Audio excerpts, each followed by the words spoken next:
Our next guest is journalist E.A. Hanks. She's written for Time, Vanity Fair, and the New York Times. And oh, by the way, she's the daughter of legendary actor, that would be Tom Hanks. Now she's out with a new book. It's called 10, a memoir of family and the open road. In it, she details a 6-month road trip along Interstate 10 from California to Florida. She looked for answers about her late mother, Susan Dillingham's life, and reflects on her own traumatic childhood. And we're very happy to say that E.A. Hanks joins us in the studio. And I said, I've always known you as Elizabeth. You go by E.A. Hanks because that was your byline. Yes, ma'am. So for this conversation, we will call you E.A. Hanks. And I think, let's start with traumatic really is a word. On page 6, you get to it right away. You said, I'm just another dead girl trying to make sense of her dead, crazy mother. Well, I'm alive, but she's dead. Yes. No, I'm just another girl. I'm just another girl.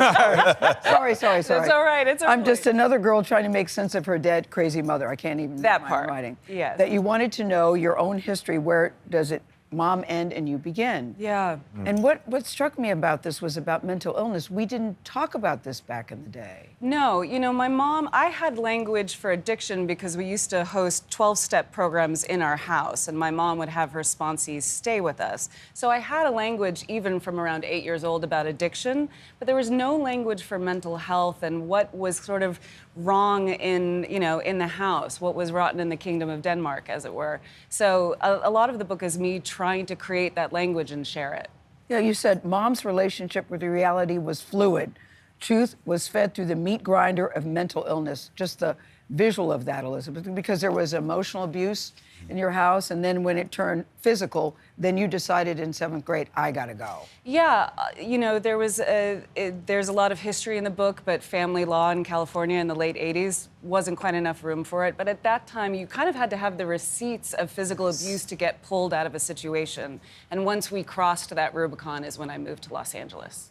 You said as a child that you were very protective of your mom, even despite, how you were treated. Yeah. What did you learn about her when you started to look at her writings, her poetry? Because I feel like as we get older and learn more about our parents, we seem to give them just a tad bit more grace. Yeah, at the time, my mom kind of had this stance as like a thoroughbred who had been put out to pasture too soon, and she didn't get her chance as an artist because of my dad's, as I describe it in the book, catastrophic fame. Of course. And I think including her poetry in the book is a way of treating her seriously as an artist and getting back into conversation with her. And anybody who's buried a parent knows that a two-way conversation suddenly becomes a one-way conversation. But working with her art and taking it seriously was a way to get back into the chit-chat. But you had the beauty of her journals, that you could go through her journals and her poetry. Yeah, the journals provide the mystery that sends me on the road.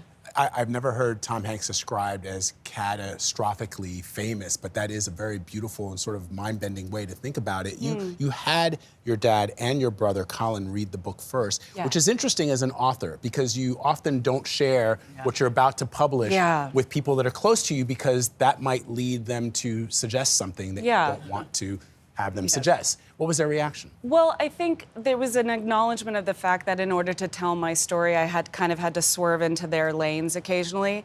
And the grace that they afforded me was to give me their full attention before the thing was entirely built, Writers don't like to share half-written work. It's like showing off a house that's being built and saying, look at my plumbing. Right. You want to show them nice furniture and wallpaper. Right. But the first thing my dad said was, this is an accurate description of what it was to love and fear this woman. And once I knew that I had gotten her right, everything else kind of flowed. Yeah, I thought that was beautiful the way he put that. You said you are your father's daughter too, in addition to being your mother's daughter, that he taught you to tell the truth and to move forward.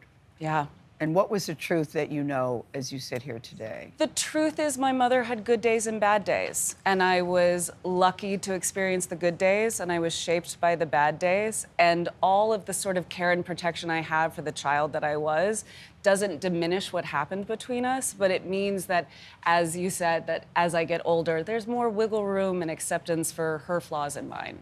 Yeah, growing up in a few different locations, you asked this question that I think is pretty profound.